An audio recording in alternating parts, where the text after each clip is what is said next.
¿sí? Bueno, como les decía, las cargas generan solicitaciones y las solicitaciones van a generar tensiones, ya sean tensiones normales o de corte, y si nosotros adoptamos la dimensión de la sección transversal de tal manera que no se eh, excedan los valores admisibles de los materiales que estamos usando, tendríamos el criterio de resistencia para poder eh, dimensionar nuestra estructura, ¿sí? Pero a su vez también las solicitaciones van a generar deformaciones, ¿sí? Porque dijimos que los materiales, que los cuerpos ahora dejan de ser eh, indeformables, totalmente rígidos, y tienen deformaciones debido a las solicitaciones que están actuando sobre ellos, ¿sí? Eh, y como habíamos hablado ya en repetidas oportunidades, la deformación admisible tiene que ver con el uso que le vamos a dar, ¿sí? Van a ver que en muchos reglamentos, muchas normas indican, digamos, las deformaciones admisibles de acuerdo al tipo de trabajo que se va a utilizar, ¿no es cierto? Hay algunos reglamentos que son un poco más conservadores que otros, ¿sí? Por ejemplo, qué sé yo, para un puente grúa estamos hablando de, ¿cómo es? Deformaciones admisibles como, por ejemplo, la luz sobre 800 o la luz sobre 1000, dependiendo por ahí qué normativo usamos para poder eh, calcularlo, ¿sí? Eh, la luz sobre 1000 sería, por ejemplo, si nosotros tenemos una luz de, de 10 metros, serían 10.000 milímetros, ¿no? Entonces, si dividimos 10.000 milímetros dividido 1000, nos dice que la deformación máxima admisible por fricción eh, tendría que ser de 10 milímetros, ¿sí? Eso significa, digamos, la luz sobre 1000, la luz sobre 800, la luz sobre 200, la luz sobre 400, ¿sí? Teniendo en cuenta esto, vamos a tener entonces lo que se llama criterio de rigidez, ¿sí? Que lo que nosotros tenemos que hacer es hacer de que nuestro miembro estructural, sin importar por ahí qué tipo de solicitación esté a la cual está sometida, eh, tenga una deformación que, bueno, que sea compatible con el uso. Luego de estos dos criterios, vamos a tener que considerar el más desfavorable, ¿no es cierto? El que sea preponderante, ¿no? ¿A ustedes qué les parece? Cuando estamos hablando de, por ejemplo, en la parte de flexión, si hablamos de vigas largas, ¿cuál sería principalmente el criterio a priori, digamos, que les parece que va a tener mayor peso en el dimensionado?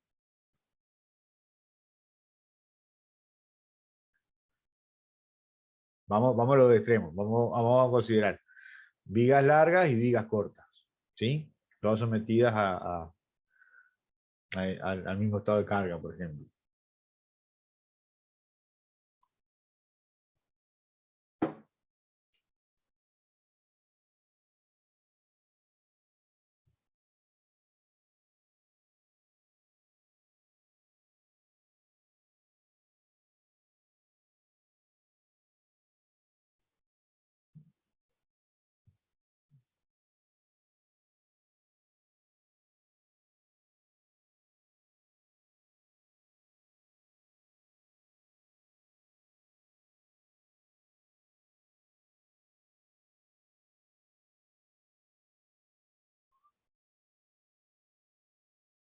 ¿A nadie se le cae ni una idea?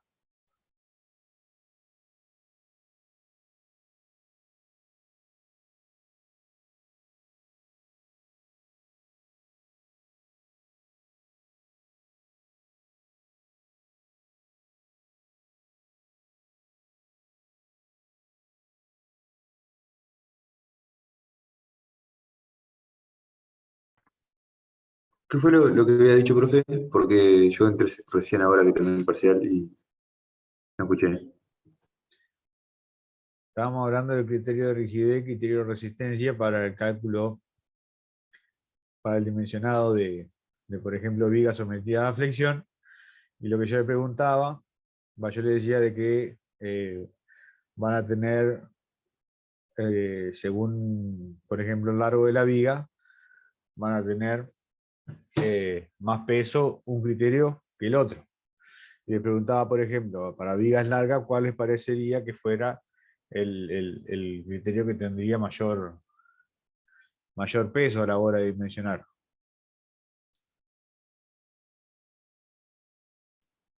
Para vida Y más el de larga, rigidez, Claro, el de rigidez, exactamente. Porque la deformación, digamos. con la deformación, exactamente. Va a tener mucho más deformación una viga larga. ¿Sí?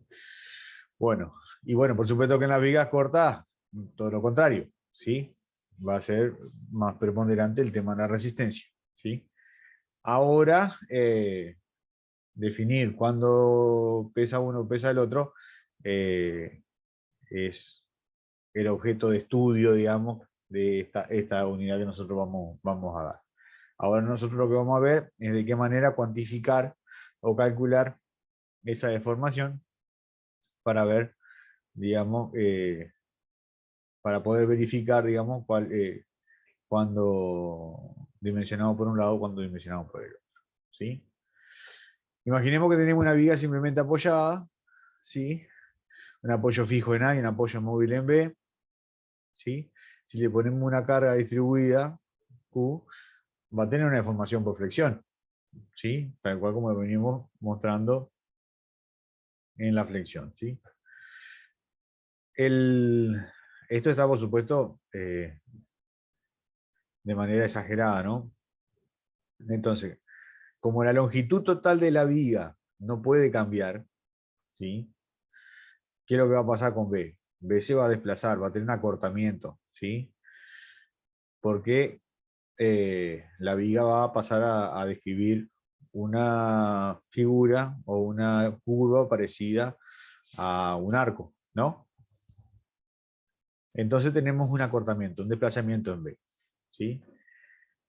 Normalmente las deformaciones no son tan grandes como para que el desplazamiento de B sea magnificable, ¿sí? sea para tenerse en cuenta. Y consideramos que la longitud L se mantiene igual eh, antes y después de la aplicada la carga Q. ¿Sí? Si nosotros tomamos una sección S, que está en un lugar cualquiera, ¿no es cierto?, de nuestra viga, vamos a ver de que la sección transversal se giró un ángulo θ respecto de la posición inicial que tenía antes eh, de ser cargado, ¿sí? Y también ha tenido un descenso, que lo vamos a llamar I, ¿sí? Respecto de la línea, digamos, horizontal que unía el punto A con el punto B.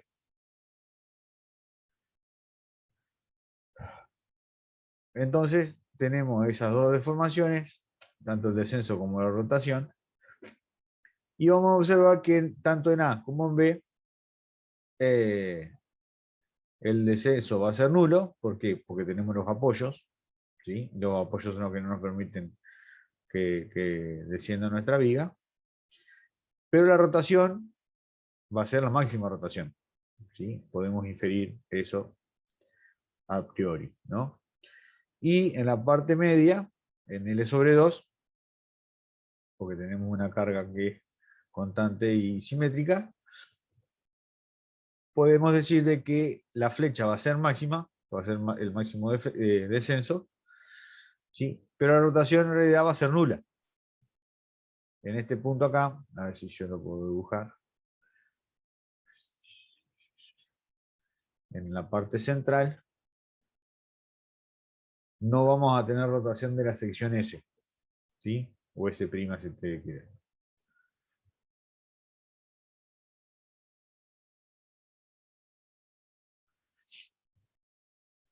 Entonces vamos a partir de una ecuación diferencial de la elástica. Siendo la elástica, la curva, digamos, que define cómo queda ¿cómo es? La posición de la viga después de ser cargado. ¿Sí? Si consideramos que la curvatura es igual a la inversa del radio de curvatura, ¿sí? Y como lo habíamos definido ya en fricción, era igual al momento flector sobre E por IZ, ¿no? Si tomamos dos secciones S y S', ¿sí? Después de aplicada la carga, van a tener un giro tita, y a su vez, después S' va a tener ¿cómo es? Un giro tita menos delta tita, menos diferencial tita, ¿sí? Es decir, como S' está más cerca del centro, se va a girar menos, ¿sí? Es decir, de que entre S y S' vamos a tener una rotación relativa de diferencial tita, ¿sí? Perdón. Si tomamos como la distancia entre las secciones y S' como la porción del arco, vamos a definir esa porción como diferencial de S, ¿sí? Diferencial de arco, que sería igual a el radio de curvatura por diferencial tita. Esto por definición ¿cómo es? ¿Cómo es? Las propiedades trigonométricas nomás. Pero como estamos en ¿cómo es? En la línea neutra y dijimos que la deformación es pequeña, podemos considerar de que diferencial de S va a ser igual al diferencial de X, ¿sí? Por lo tanto, el diferencial de tita sobre el diferencial S es igual a 1 sobre el radio de curvatura, va a ser igual a la derivada de tita respecto de X, ¿sí? Esa sería la segunda ecuación que tenemos para plantear. Como tita es muy pequeño, ¿sí? Sabemos que el ángulo, la tangente y el seno son iguales, ¿sí? Entonces, podemos decir que la derivada de la función igual a f de x es la derivada de y respecto de x igual a la tangente de tita, que va a ser aproximadamente igual al ángulo, ¿no es cierto? Eso por definición. Si lo reemplazamos en la ecuación 2, nos quedaría que 1 sobre el radio de curvatura es igual a la derivada respecto de x de la derivada de y respecto de x. ¿Sí? Por lo tanto, nos va a quedar que es la derivada segunda de y respecto de x dos veces. Y como sabíamos que el radio de curvatura era igual, mejor dicho, la inversa radio de curvatura, era la curvatura que el momento sobre E por IZ, nos va a quedar igual que la derivada segunda de y respecto de x dos veces va a ser igual a menos el momento sobre E por IZ. ¿Sí? Le vamos a agregar un signo menos porque vamos a tener un desplazamiento diferencial de x positivo con un aumento del momento flector y una disminución de la curvatura. ¿Sí? Si lo integramos una vez, nos queda entonces que el ángulo tita, ¿sí? Porque la derivada de y respecto de x va a ser igual a menos la integral del momento sobre e por iz por diferencial de x. ¿Sí? Y si lo integramos, o sea que eso sería cómo varía el ángulo a lo largo del eje X. ¿Sí? Y si lo integramos otra vez más, o sea que la integral doble, ¿sí? Nos quedaría entonces la deformada, ¿sí? Que sería la ley de variación de los descensos en función del desplazamiento en X, ¿no? Esto es lo que se conoce como método de integración, ¿sí? Si nosotros conocemos el momento flector en función de X y sabemos que integramos la ecuación diferencial de la elástica y la integramos otra vez, nos va a quedar el θ, ¿sí? El ángulo, o sea, la función de desplazamiento, la función de los giros y la función del desplazamiento en función de X, ¿sí? Por supuesto que esto va a tener ¿cómo es? Constantes de integración que van a tener que ver con las ¿cómo es? Con los valores, las condiciones de borde, ¿sí? Luego vamos a ver, capaz que lo ven con Manuel, capaz que lo ven conmigo. Hay un método que se llama ecuación universal de la elástica, que es el método de integración que ya está resuelto y va planteando por tipo de fuerza cómo quedaría cada término. Pero bueno, no nos vamos a adelantar mucho con eso para que primero entiendan un poco conceptualmente cómo es el tema.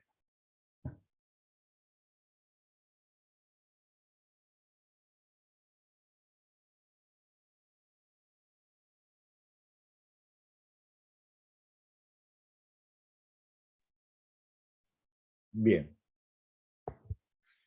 Consideremos entonces ahora nuevamente nuestra viga simplemente apoyada con una carga uniformemente distribuida, ¿sí?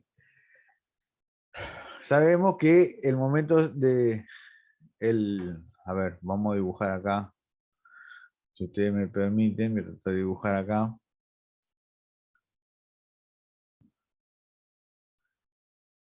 Primero, vamos a ver cómo sería el corte. El corte sería básicamente así.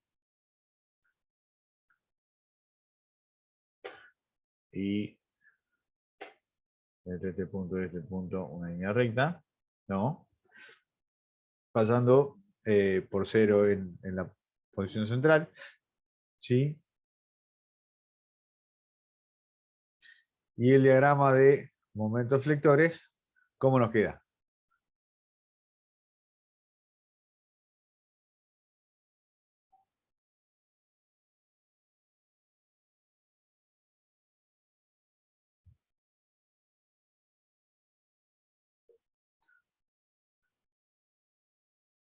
Como una especie de U.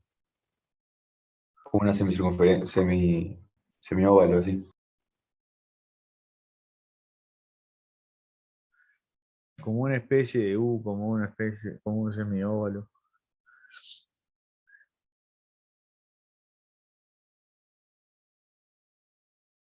¿Qué forma tiene el momento segundo orden de una viga simplemente apoyada con una carga uniformemente distribuida del momento flector? ¿Qué ecuación nos da la Una curva? catenariera. ¿La qué? De segundo grado. ¿Y qué es una ecuación de segundo grado? Una parábola. Una parábola de segundo grado, exactamente. Yo no sé si la voy a poder dibujar acá, pero bueno. Ustedes imagínense que esto sería una cosa más o menos así. Bueno, bastante bien me salió. ¿Sí?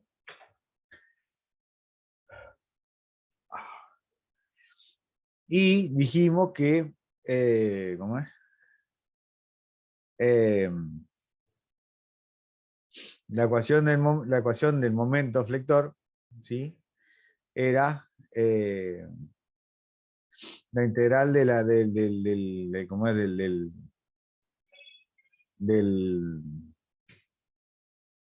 del corte, ¿no?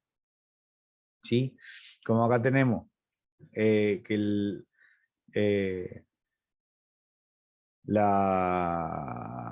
¿cómo es? Tenemos que el corte del inicio es Q por L sobre 2, porque es el valor de la reacción, ¿sí? Y después disminuye en Q por X sobre 2, a medida que nos vamos avanzando.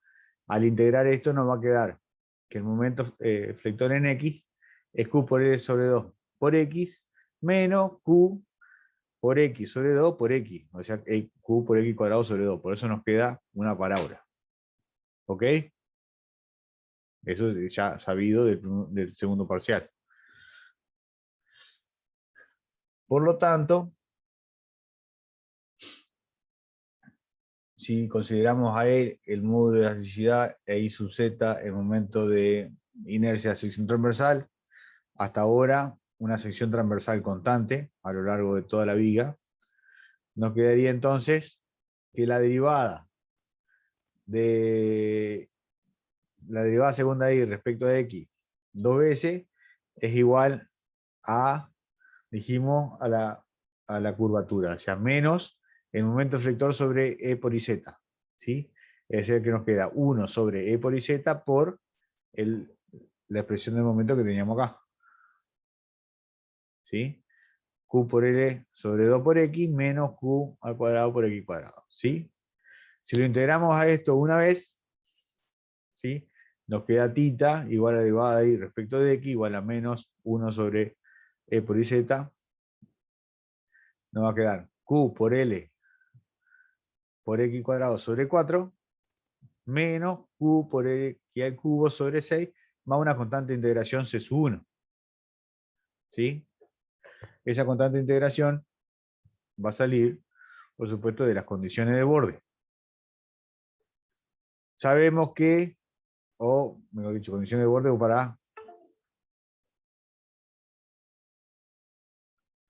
para cuando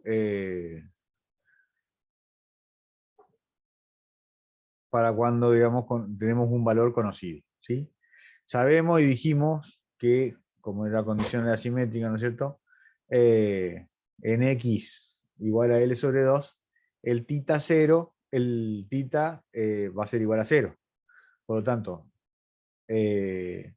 toda esta expresión que nosotros tenemos acá,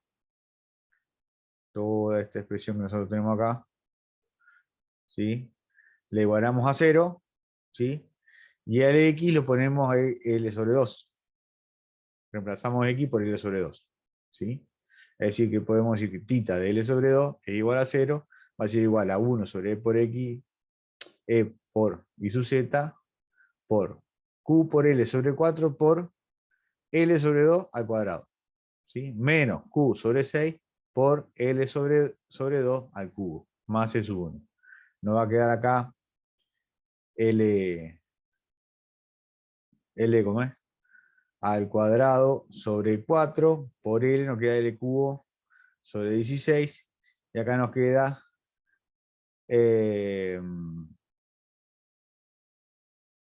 X sobre, L sobre 2 al cubo, nos va a quedar L al cubo sobre 8. 6 por 8, 48. ¿Sí? Podemos dividir todo por 2, nos va a quedar factor común 24. Por lo tanto, C sub 1 va a ser igual a Q por L al cubo sobre 24. ¿Qué va a ser el valor que hace que toda esta expresión valga 0 en L sobre 2? ¿Me entendieron?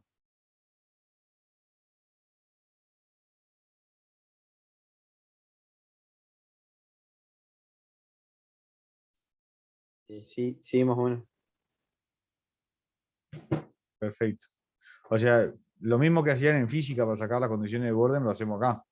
¿Sí? Lo que pasa es que por ahí esto tiene un poquito más de valores de X. ¿Sí? Por lo tanto, la expresión que nos va a quedar de θ va a ser igual a 1 sobre E por I sub Z por Q por L sobre 4 por X cuadrado menos Q sobre 6 X al cubo menos Q por L al cubo sobre 24. Esto sería el θ inicial, ¿sí? ¿Por qué? Porque es el valor para cuando X vale 0. ¿No? Cuando X vale 0, este es el ángulo inicial que tenemos. Por eso C sub 1 depende de las condiciones de borde.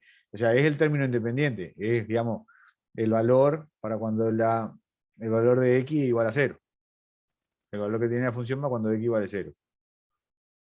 ¿Sí? Bien. Con esto que tenemos acá, con esto que tenemos acá, podemos encontrar el valor de θ en cualquier punto de la, ¿cómo es? De la curva en función de x. ¿Sí? Podemos saber el valor en cualquier punto. Pero por supuesto que en este caso va a ser importante conocer los valores extremos, porque van a ser los valores máximos. ¿Sí? Fíjense que justo por acá en el medio, el θ se hace 0. ¿Sí? Pero en los extremos los valores son máximos. ¿Sí? Uno positivo y otro negativo.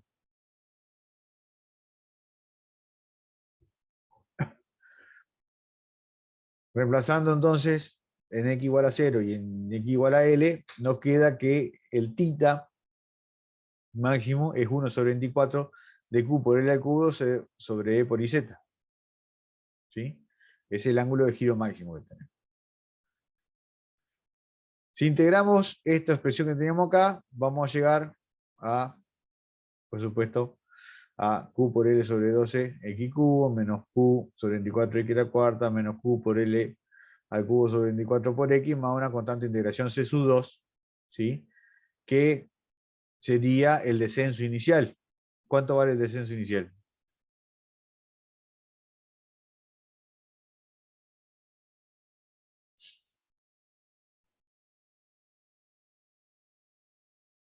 ¿Vale 0?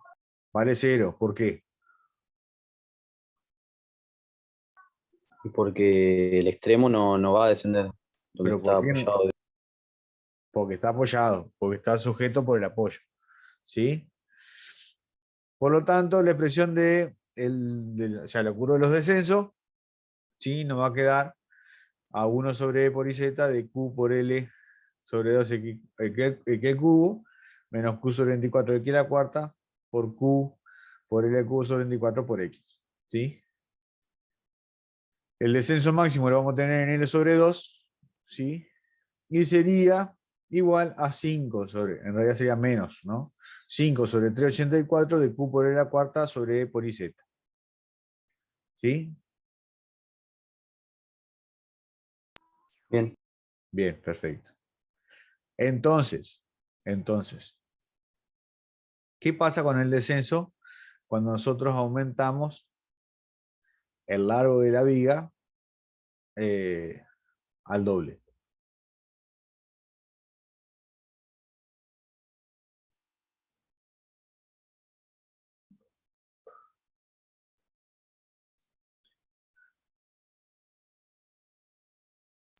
¿Cómo? Disculpa, se me cortó la pregunta. ¿Qué pasa con el descenso cuando nosotros tenemos, por ejemplo, una viga que tiene la misma carga Q, ¿sí?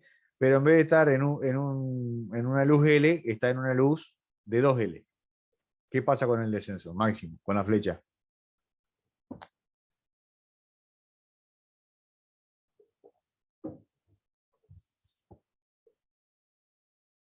¿Va a ¿Cómo? ser mayor? Ah, por supuesto que va a ser mayor, ¿no? ¿Pero cuánto?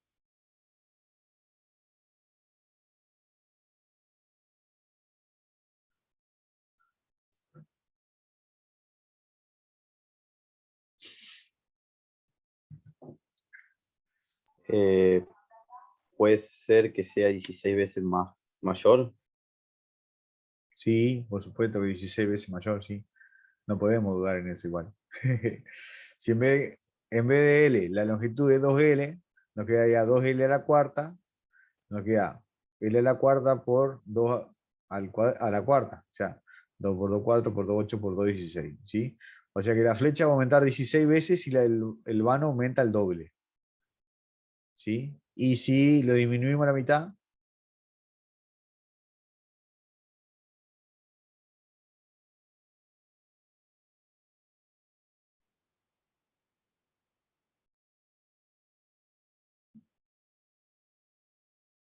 Y va a ser 16 veces menor.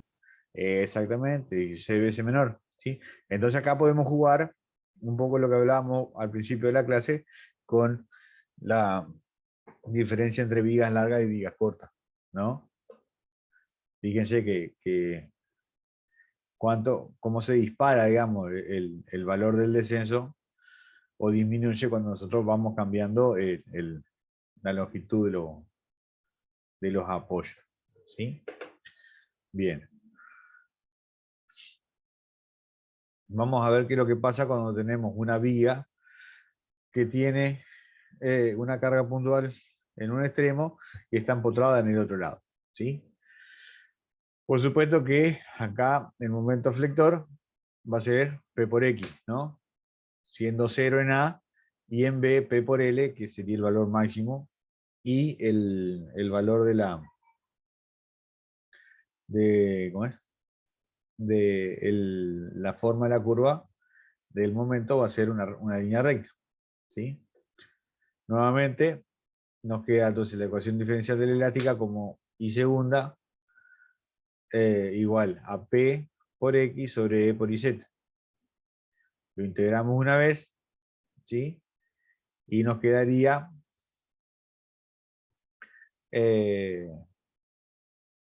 θ igual a 1 sobre E por IZ de P por X cuadrado sobre 2, más C1 que sería la constante de integración. ¿Sí? ¿Qué va a ser C1 entonces?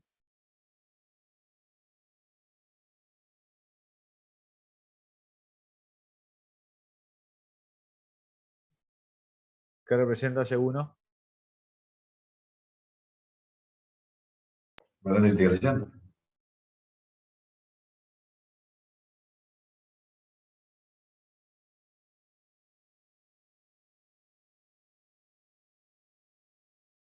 Perdón, no te escuché.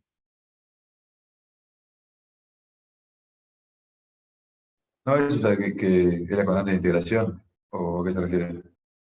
Claro, pero ¿qué representa C1? Esa constante de integración, ¿qué representa? Lo dijimos recién en el análisis anterior.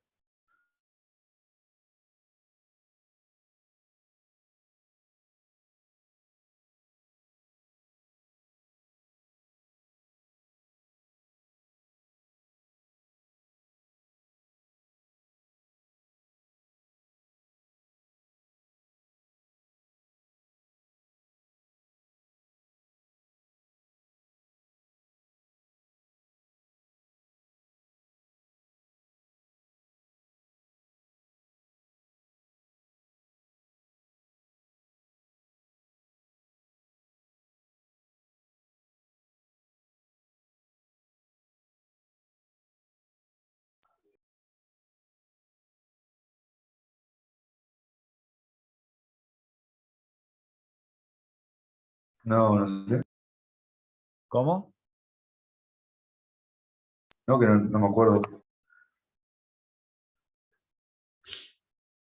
¿Qué es el valor de C1? A ver, los otros, a ver. ¿Qué representa el valor de C1?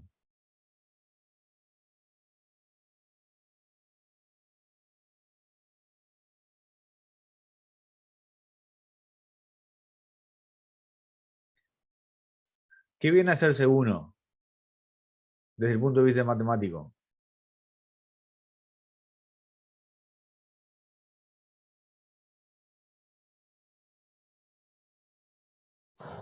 Y un número, digamos. O sea, Claro, un número, sí, por supuesto. ¿Y en la función?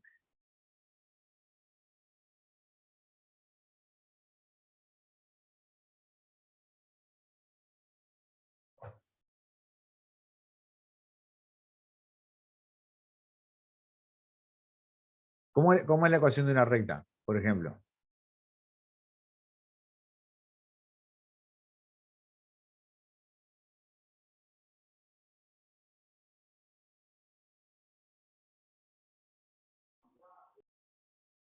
¿Cómo es la ecuación de una recta? y es igual m por x más una constante. Ajá. ¿Y qué representa esa constante?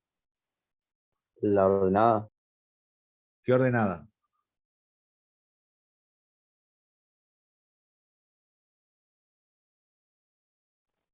al origen. Ajá. Entonces, ¿qué representa acá C1?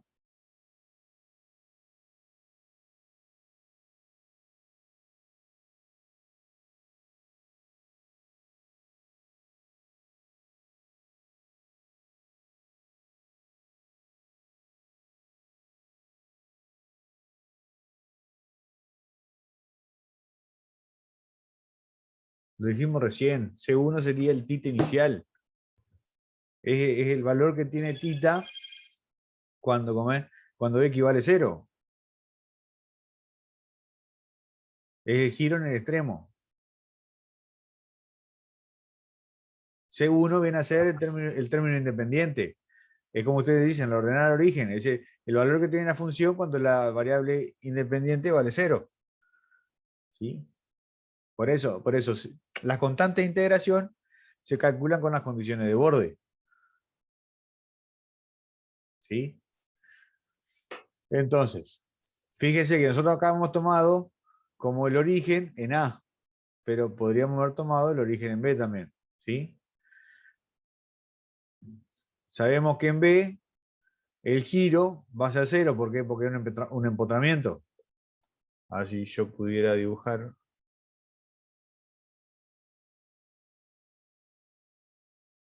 Si yo pudiera dibujar. A ver. La deformada de esto. Tendría que ser una cosa más o menos. Bueno, horrible me dio. A ver si puedo dibujar así al revés. Más o menos así. Bueno, no me va a salir. Ahí tampoco mejor. Al principio no tiene ni descenso ni giro, porque está empotrado. ¿Sí? Y después va a ir aumentando. ¿Sí? Por lo tanto, para x igual a L, el tita va a valer 0. Por lo tanto, C1 va a ser igual a P por L sobre 2. Esto quiere decir de que tita, la expresión nos queda 1 sobre E por IZ, P sobre 2 de x cuadrado, menos P por L sobre 2. ¿Sí? Y el máximo lo vamos a tener acá en 0 y va a valer 1/2 de P por L cuadrado sobre E por IZ.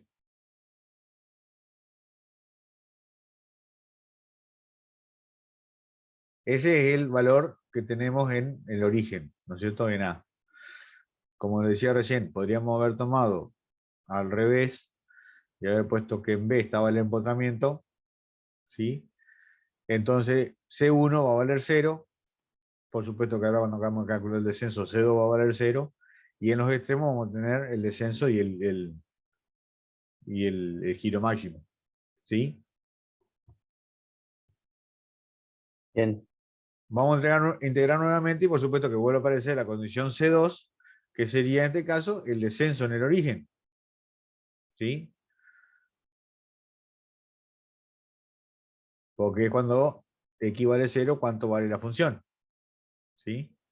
Para x igual a L, el descenso es 0, por lo tanto, C2 es P por L al cubo sobre 3, ¿no? Nos queda entonces la expresión del descenso como 1 sobre E por IZ de P sobre C por X al cubo menos P por L cuadrado sobre 2 por X más P por L al cubo sobre 3. ¿Sí? Que esa, bueno, la función un poco mejor dibujada de la que hice yo. Por lo tanto, en el extremo, n igual a 0, nos queda que el descenso va a ser igual a 1/3 de P por L al cubo sobre E por IZ. ¿Sí?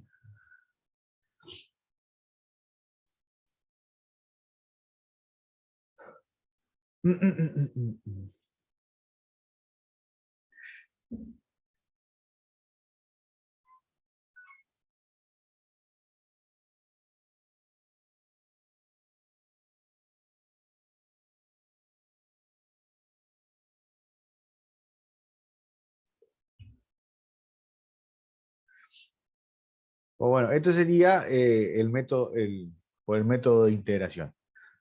Por supuesto que no es el único método que existe para poder calcular la viga de la descenso. Muchas de estas vigas, o que son de manera, podemos llamar, digamos, de configuración común, ¿sí? Todos estos valores de descenso y de giro están calculados y está indicado en qué punto está. ¿Sí? Si ustedes buscan por ahí en el, ¿no? En el Pisarenko tiene una tabla deformada que está muy buena, ¿sí? Aparte de una tabla de valor de momento de inercia que también está muy buena, ¿sí? Que lo da para distintos valores eh, para distintas configuraciones ¿cómo es? De vigas, ¿sí? Y ya, bueno, por supuesto que ya están calculados. Y uno después lo que puede hacer es ir viendo si puede o no asimilarlo a lo que uno tiene, ¿no?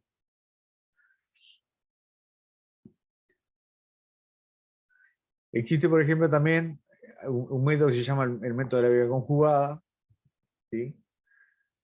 Porque imagínense que nosotros tenemos una viga simplemente apoyada que tiene eh, una carga distribuida, uniformemente distribuida Q, va a tener este diagrama de corte y este diagrama de momento, ¿sí?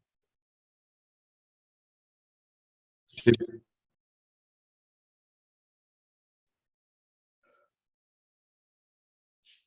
Vamos a fijarnos de que, por ejemplo, si nosotros integramos eh, la carga distribuida, obtenemos el diagrama de corte, y si integramos el corte, vamos a tener el momento, ¿sí? Si nosotros tenemos que la curvatura igual al momento sobre I por IZ, nosotros podríamos cargar esta viga con el diagrama de curvatura, ¿sí? Que sería el diagrama de momento cambiado de signo, ¿sí? Y el valor del corte y del momento que nos quedan, digamos, serían el valor del giro y el descenso. ¿Por qué? Porque la integral de la carga es el corte y la integral del corte es el momento, ¿sí? Si nosotros integramos a su vez el momento nuevamente dos veces, nos quedaría esos valores, ¿sí? Lo que vamos a hacer es llamar Q asterisco al diagrama de curvatura, ¿sí? Dijimos que es el diagrama de momento cambiado de escala, ¿sí? Perdón, me equivoqué ahí. Cambiado de escala, ¿por qué? Porque está dividido por E por I, ¿sí?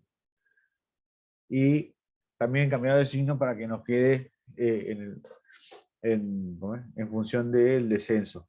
Que nos dé como resultado el descenso, ¿sí?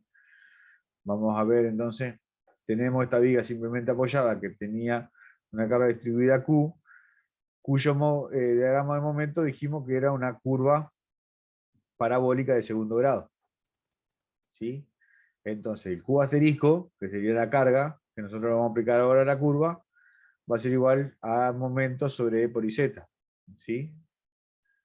El corte asterisco, ¿sí? Sería integral de Q asterisco diferencial de X, va a ser igual a la integral de Q del momento sobre E por IZ por diferencial de X, ¿sí? Que es el giro.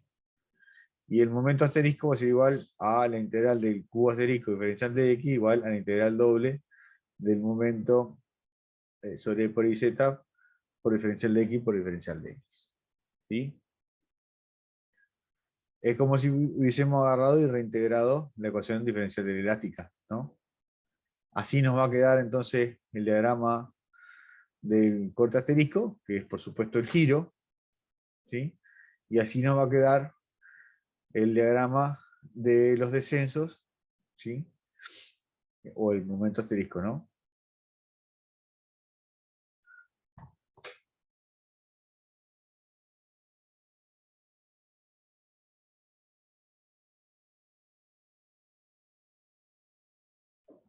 Perdón, tuve que parar para estornudar. Bien.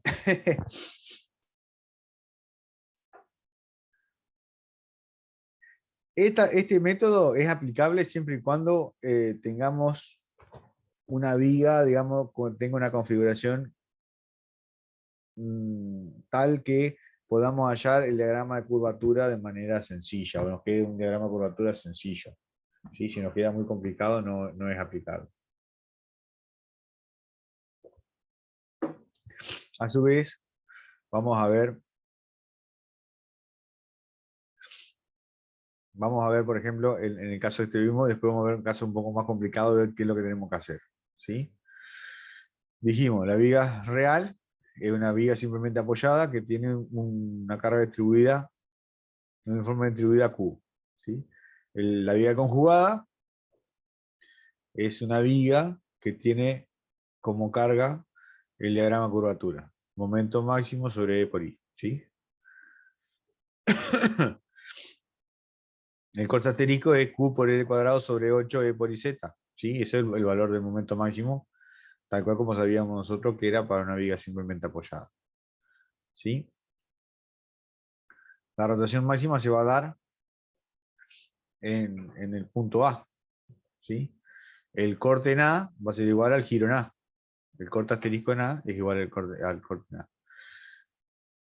Y la flecha se va a dar justo en la mitad de la luz. ¿Sí? El momento flector en L sobre 2 va a ser igual a la flecha. ¿Sí? Si consideramos solamente la mitad de la viga, ¿sí? Y hacemos, digamos, el equilibrio de esa porción, ¿sí? Vamos a tener que el área bajo la curva, ¿sí? Es 2/3 de A por B. Eso es el área bajo la curva ¿cómo es? ¿Cómo es? De una parábola, que va a ser igual a la fuerza, ¿cierto? Y eso tiene que ser igual a la reacción, ¿sí? Entonces, F va a ser igual a 2/3 de L sobre 2, que sería A, por B, que es el momento flector máximo, ¿sí? Q por L cuadrado sobre 8, dividido E, dividido IZ. Esto nos queda igual a 1 sobre 24 de Q por L al cubo sobre E por IZ. ¿Sí? Es el valor del área bajo la curva que tenemos acá abajo. El valor de la región RA. Y la flecha dijimos que era el momento flector en L sobre 2. ¿Sí? Cuando tenemos una parábola, el centroide de la parábola es 5/8 de A desde el extremo que vale 0 o 3/8 de A desde el valor máximo. ¿Sí? Ahí tenemos el valor del centroide que es donde está aplicada la fuerza. Por lo tanto, el momento flector en L sobre 2 va a ser igual a la reacción RA por L sobre 2 menos el valor de F por 3/8 de por L sobre 2. ¿Sí? Que sería 3/8 de A. ¿Sí? O sea, RA va a ser igual a 1 sobre 24 de Q por L al cubo sobre E por IZ, menos F, que sería lo mismo, ¿no es cierto? Nos va a quedar 1 sobre 384 Q por L a la cuarta sobre E por IZ. Es decir, lo mismo que habíamos obtenido por el método de integración. ¿Sí? Ya cuando tenemos diagrama de curvatura, que son parábolas de tercer orden, de cuarto orden, qué sé yo, todo esto se empieza a complicar bastante, por lo tanto deja de ser útil este método de resolución. ¿Sí? Vamos a ver una viga simplemente apoyada con un par en uno de los extremos. A ver. El momento, ¿sí? Por supuesto que es triangular y empieza máximo donde tenemos aplicado el momento en A y termina en 0. ¿Sí? Este sería nuestro diagrama de curvatura, ¿sí? Que es el de momento cambiado de signo y cambiado de escala. El valor de la reacción está, la resultante, perdón, es el área bajo la curva y el punto de aplicación o el centroide es 2/3 de L desde el vértice o 1/3 desde la base, tal cual como habíamos estudiado nosotros hasta ahora. ¿Sí? La reacción de vínculo. Acá lo que queremos determinar es el títen A, el títen B y la flecha. ¿Sí? La reacción de vínculo, tenemos R, que es un medio, ¿sí? El área bajo la curva, un medio de L por MA sobre E por IZ. ¿Sí? Entonces, si hacemos sumatoria de momento en B, nos queda RA por L menos R por 2/3 de L igual a 0. Despejamos RA, que es igual al corte en A, que es igual a 1/3 de MA por L sobre E por IZ. ¿Sí? De la sumatoria de fuerzas proyectadas según el eje Y igual a 0, nos queda RA asterisco menos RB asterisco igual a 0. Por lo tanto, nos queda RB igual al corte en B igual a 1/6 de MA por L sobre E por IZ. ¿Sí? Así nos queda el diagrama de los giros. ¿Sí? Y por supuesto que la curva de descenso va a estar desplazado más hacia el lado donde tenemos el momento aplicado, ¿no? No es simétrico. Lo que tenemos que hacer es calcular en qué lugar se hace el corte cero, el corte asterisco cero, y eso nos va a dar el momento flector máximo, asterisco, ¿no? Y entonces de esa manera vamos a calcular el valor del descenso máximo ahí en ese punto, ¿sí? El momento máximo igual al área que tenemos acá abajo del área del diagrama de corte asterisco, ¿no? Entonces va a ser igual a 1 sobre 16 de MA por L cuadrado sobre E por IZ, ¿sí? Porque esto es una curva de segundo grado, ¿sí? Porque esta es una curva de primer grado, esta de segundo grado y esta de tercer grado, ¿sí?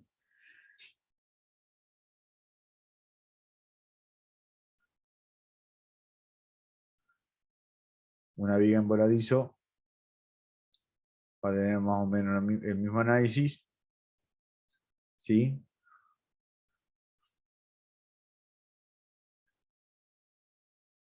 Pero fíjense ahora,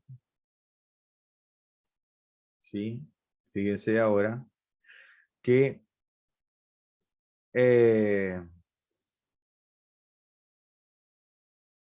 en donde tenemos el extremo empotrado, ¿sí? Si nosotros hacemos la viga conjugada de la misma forma que la viga real, así que tenemos el empotramiento en B y el extremo libre en A, ¿cuánto vale el corte en A y el momento en A?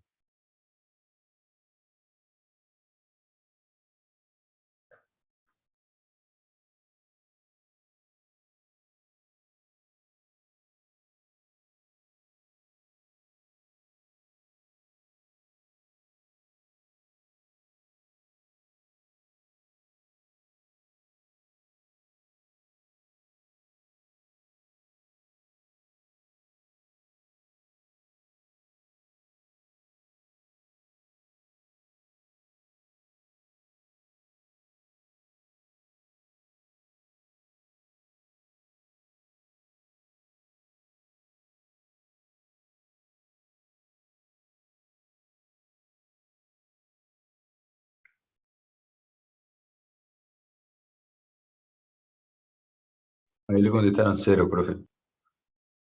Ah, no estaba mirando el chat. Claro, por supuesto, en A, como no tenemos. Yo igual no entendí bien la pregunta, no, tipo se me cortó un poquito. No sé qué había preguntado. Claro, ¿cuánto valía el corte en A y el momento en A? El corte en A y el momento efector en A. ¿Cuánto tiene que valer?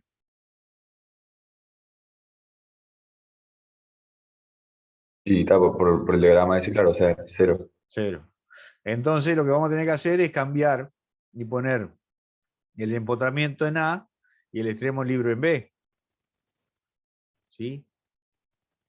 Porque en B vamos a tener corte cero y momento efector cero. ¿Sí? Por lo tanto, si nosotros aplicamos el diagrama de curvatura a esto, va a tener en el extremo libre corte cero y momento efector cero, que nos va a dar giro cero y el descenso cero. ¿Sí? Y calculamos las reacciones en A para este diagrama de carga, ¿sí?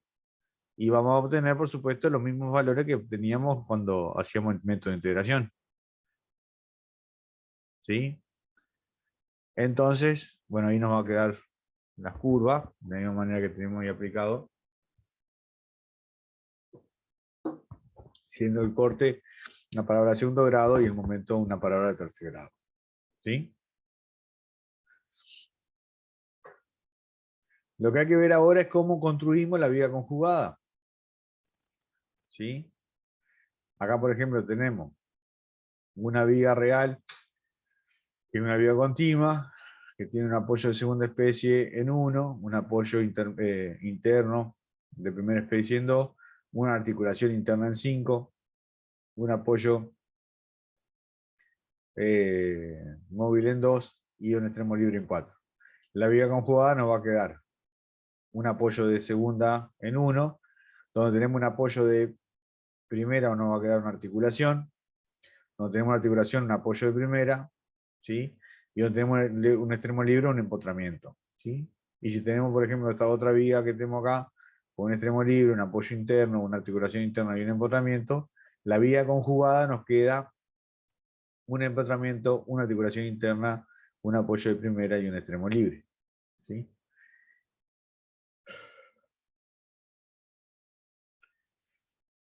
Fijémonos que en las vigas reales, por ejemplo, cuando tenemos un apoyo de segunda especie, tenemos que el giro es distinto de 0 y el descenso igual a 0, ¿sí?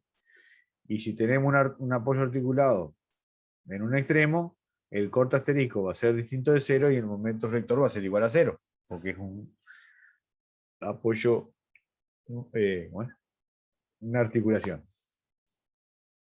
Si tenemos un apoyo articulado interno, como en 2, ¿sí? El giro es distinto de 0 y el descenso igual a 0, ¿no? En una articulación interna, el corte es distinto de 0, pero el momento flector es igual a 0, ¿sí? Porque no puede transmitir momento en la articulación.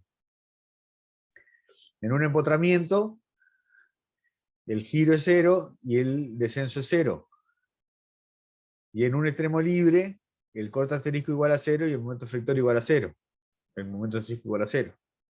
En un extremo libre, el θ es distinto de 0 y el descenso es distinto de 0. Y en un empotramiento, el corte va a ser distinto de 0 y el momento va a ser distinto de 0. Y en una articulación interna, el giro es distinto de 0 y el descenso es distinto de 0. El apoyo articulado interno, el Q asterisco distinto de 0 y el momento asterisco también va a ser distinto de 0. ¿Sí? Hay que fijarse nuevamente, y vuelvo a insistir con esto, de que cuando nosotros armamos la viga conjugada, nos quede una viga conjugada que sea simple. ¿Sí? Si nos queda algo muy complicado, este método pierde efectividad. ¿Sí? Desde el punto de vista personal, ¿sí? Una precisión personal, que seguramente por ahí Manuel y Pablo me van a dar también su opinión de que es la misma que la mía. No hay mejor método que el método de la ecuación universal de la elástica, que bueno, por supuesto no vamos a llegar a ver hoy, pero lo vamos a ver, que es el método de integración que ya está resuelto. ¿Sí? Fijémonos ahí cómo quedan los distintos para poder configurar la viga conjugada. Existe, a ver, vamos a tomar ahí por ejemplo un ejemplo. Nuestra viga real con un apoyo interno y un extremo voladizo. Esto sería nuestro diagrama de momento flector, ¿sí? Donde el máximo es P por L. ¿Sí? Vamos a armar la viga conjugada, entonces en el extremo libre vamos a poner empotramiento y en B vamos a poner una articulación interna. Y el diagrama de curvatura va a ser la carga, menos P por L sobre E por I. Vamos a calcular las reacciones y vamos a tener el Q asterisco y el momento asterisco. ¿Sí? Perdón. ¿Sí?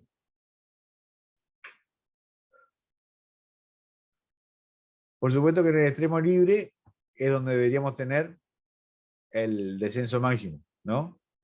En la articulación interno vamos a tener descenso 0, ¿sí? Y en el extremo donde está apoyado A, tenemos un descenso 0 también, ¿sí? Y vamos a tener un giro, podemos decir, grande en el extremo libre, ¿sí? Que va a ir subiendo, va a llegar a pasar por B, y en un punto entre A y B vamos a tener un descenso, un giro 0, ¿sí? Porque va a cambiar el sentido, ¿sí? Por lo tanto, esto no representaría bastante bien la realidad, ¿no? Vamos a tomar ahí un cálculo.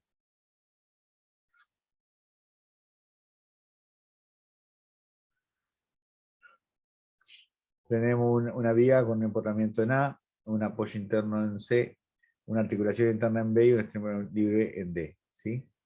Sigma admisible 1,4 toneladas por centímetro cuadrado, 1400 kilos por centímetro cuadrado, valor del acero, bastante característico, ¿sí? LE 2,1 por 10 a la 6 kilos por centímetro cuadrado, ¿sí? Una sección IPR es lo que tenemos que hallar primero. Vamos a hacer sumatorio de momento a la derecha de B igual a 0, por lo tanto RC va a ser igual a 0, MA igual a 0, de la sumatoria de momento en A igual a 0, nos queda que MA igual a 2 toneladas, ¿sí? Ese es el diagrama de curvatura que nos queda. W necesario,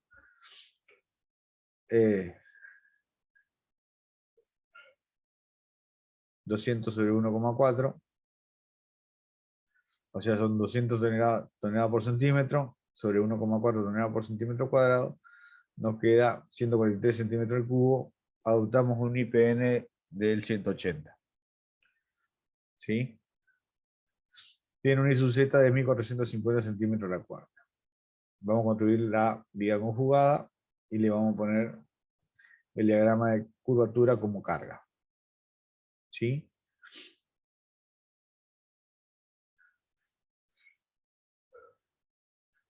El corte asterisco, la carga asterisco va a ser igual al momento en A sobre E por I sub Z, 200 toneladas por centímetro cuadrado, sobre 2 por 100 toneladas sobre centímetro cuadrado por 1450 centímetros a la cuarta, es igual a 6,6 por 10 a menos 5 de 1 por centímetro. Esto nos daría el máximo de la carga A. ¿Sí? Calculamos las reacciones en la viga conjugada. Tenemos que calcular las reacciones RD y RB. ¿Sí? La resultante de la carga es un medio de 6,6 por 10 a la menos 5, 1 por centímetro por 200 centímetros, que es el ancho, el largo L que tenemos acá, igual a 6,6 por 10 a la menos 3, y esto no tiene, por supuesto, ninguna unidad. De la sumatoria de momento en C igual a 0, ¿sí? Tenemos 0,066 por 3,33 centímetros, que es la distancia que tenemos entre C y la resultante, menos RB por 200. ¿Sí? Estamos tomando momento en C a la izquierda. Igual a 0. ¿Sí? RB es 0,11. ¿Sí? La sumatoria de fuerzas proyectadas según el eje Y igual a 0. Tenemos la resultante de RC menos RB más RD igual a 0. RD da 0,044. Vamos a trazar los diagramas de corte asterisco y momento asterisco. Este sería el diagrama de corte asterisco, ¿sí? Que empieza en 0, tiene una curva cuadrática, llega a 6,6 por 10 a menos 3 radianes, y ahí tenemos un salto de 4,4 por 10 a menos 3 radianes también, y que es constante hasta el final. ¿Sí? El momento asterisco en B es 0,66 por 1,33, igual a 0,9 centímetros. Lo que nos queda esta curva, este diagrama de descenso, diagrama de curvatura. ¿Sí? Que sería, digamos, cómo se va a deformar la viga en un estado real. ¿Sí? si nosotros miramos acá, en A tenemos un empotramiento, ¿sí? Por lo tanto, tiene que empezar un descenso con giro y descenso cero, ¿sí? Y todo lo que tiene que ver con todo lo que el efecto de la carga va a estar aplicado en B, ¿sí? Entonces lo va a inclinar de la misma manera que como habíamos visto una viga con un extremo libre y una carga aplicada en ese extremo. Y desde el punto B hasta D no tenemos ninguna carga. Por lo tanto, esa parte de la viga no puede tener deformación. Tiene que quedar como una línea recta. ¿Sí? ¿Por qué? Porque en ese punto, esa viga, pues esa parte de la viga continua, al no tener carga no se va a deformar. ¿Sí? Por lo tanto, nuestra viga ahí se va a mantener continua. Y tal como indica acá el diagrama de los giros, el giro es constante. ¿Sí? Desde el punto B en adelante, esto es una línea recta. ¿Sí? Bueno. Existen acá dos teoremas de Moore, pero no lo vamos a dar porque la verdad que no tiene mucho sentido. Como ya les digo, hay montones de métodos para poder calcular ¿cómo es? Los giros y los descensos. ¿Sí? Se los dejo para que ustedes después lo lean. Y esto es lo que ya le hablaba ahora de los casos de las rotaciones y flechas en los casos comunes. ¿Sí? Que tenemos ahí tablas que nos indican, digamos, cuánto vale el descenso y el giro y en qué punto está aplicado. ¿Sí? Y lo último de esta parte que nos permite, digamos, ¿cómo es? El estudio de la deformada, es salvar las hiperestaticidades de primer orden. ¿Sí? Esto quiere decir que cuando nosotros tenemos una viga estáticamente indeterminada y la cantidad de vínculos superabundante es 1, ¿sí? Con este método nosotros lo podemos calcular. ¿Sí? Lo que podemos hacer, ¿sí? Sería, por ejemplo, tenemos nuestra viga, que es una viga que está, ¿cómo es? Empotrada en el extremo A y tiene un apoyo en B. ¿Sí? Tenemos 3 incógnitas en A más una incógnita en B, son 4 incógnitas, tenemos 3 ecuaciones estáticas estáticamente indeterminadas. ¿Sí? Esta es la curvatura o la elástica real del sistema. ¿Sí? Pero, podríamos, por ejemplo, tomar una viga simplemente apoyada, ¿cómo es? Con una carga distribuida Q, ¿sí? Y liberamos uno de los grados ¿cómo es? Uno de los vínculos superabundantes y lo ponemos como una carga externa. ¿Sí? Si no consideramos la carga externa MA, la curvatura de la viga esta equivalente va a ser esta que tenemos acá en magenta. ¿Sí? Porque tendríamos solamente la carga Q aplicada. Si solamente consideramos la carga del vínculo superabundante sin considerar la carga real que tenemos en nuestra viga, que ahora por supuesto es isostática, vamos a tener una curva como esta que está dibujada acá en rojo. ¿Sí? Ahora, como el extremo en A es un empotramiento, el giro tendría que valer 0. ¿No? Por lo tanto, si sumamos el giro de la viga simplemente apoyada con la carga uniformemente distribuida Q, más el giro de la viga simplemente apoyada con ¿cómo es? Un momento aplicado en el extremo, ese valor tendría que ser igual a 0. ¿Sí? Por lo tanto, de la tabla, o de los valores que ya teníamos calculados, sabemos que el giro para una viga simplemente apoyada con una carga uniforme distribuida Q es 1 sobre 24 de Q por L cubo sobre E por IZ. Y el giro para una viga simplemente apoyada con un momento aplicado en el extremo es 1/3 de MA por L sobre E por IZ. Esto tiene que ser igual a 0. Por lo tanto, de acá vamos a sacar cuánto vale el valor de MA. Y ya teniendo el valor de la reacción de MA, nos queda, digamos, una viga isostática que podemos, por supuesto, calcular los otros valores, las otras reacciones. ¿Sí? Podemos calcular el valor de la reacción en A, podemos calcular la reacción en B, ¿sí?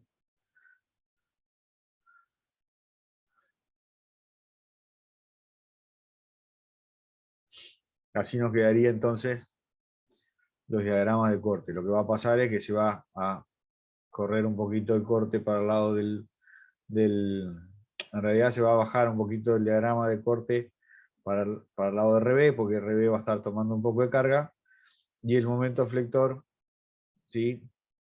También se va a desplazar un poquito hacia abajo. O sea, desde el punto de vista económico, todo lo que sea hiperestático es más barato de hacer porque tiene mejor resistencia.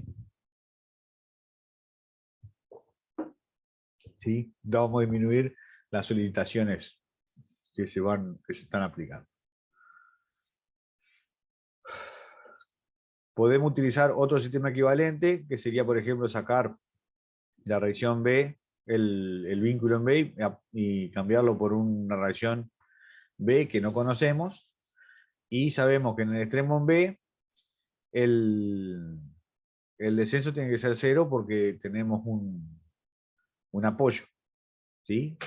Por lo tanto, si tomamos solamente la viga empotrada sin el apoyo en B, con una carga uniformemente distribuida Q, ¿sí? Nos queda la curvatura esta, la curva de descenso, esta de elástica esta que hemos dibujado acá en magenta. Si tomamos la misma viga simplemente apoyada, perdón, la viga empotrada en el extremo, con una carga puntual RB en el extremo, nos queda esta otra curva que hemos dibujado en rojo. El descenso en B más el ascenso en B tiene que ser igual a 0, que sería una ecuación de compatibilidad de deformaciones, ¿sí? Aplicando los valores de tabla, ¿sí?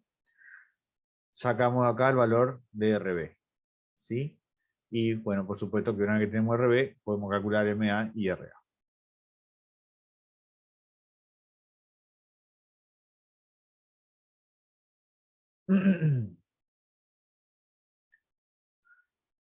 Podemos acá, por ejemplo, en esta viga continua, ¿sí? Sacar el apoyo interno y reemplazarlo por una reacción RB que no conocemos, ¿sí? Y después vamos a considerar dos vigas por separado, ¿cierto? Como siempre. Una viga que sería simplemente apoyada con la carga Q, y una viga simplemente apoyada con una reacción, con una carga puntual RB en el medio. Consideramos que el descenso en el centro, al tener ese apoyo en B, tendría que ser igual a 0, ¿sí? Por lo tanto, el descenso en B' y el ascenso en B segunda tiene que ser igual a 0, ¿sí? Utilizamos la tabla y nos queda que la reacción en B va a ser 1,25 de Q por L, que sería la mitad de la luz, ¿sí? Y ahí sacamos RA y RC.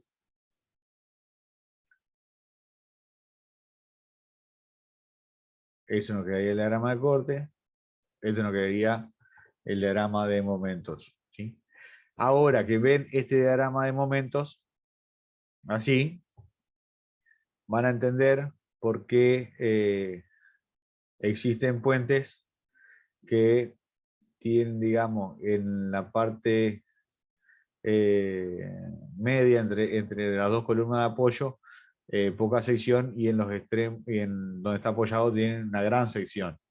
Y existen después otros que en los extremos tienen una menor sección y en el medio del vano tienen una mayor sección. Los que son simplemente apoyados van a tener mayor sección en el medio y los que son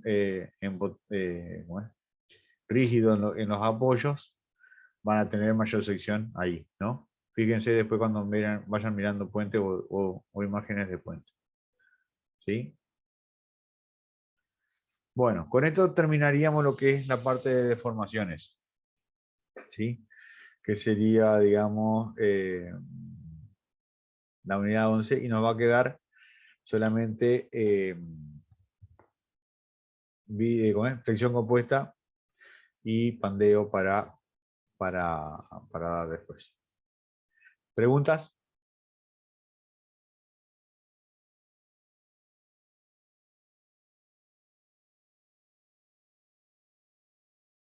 Bueno, veo que ya se durmieron todos. No, de mi parte no.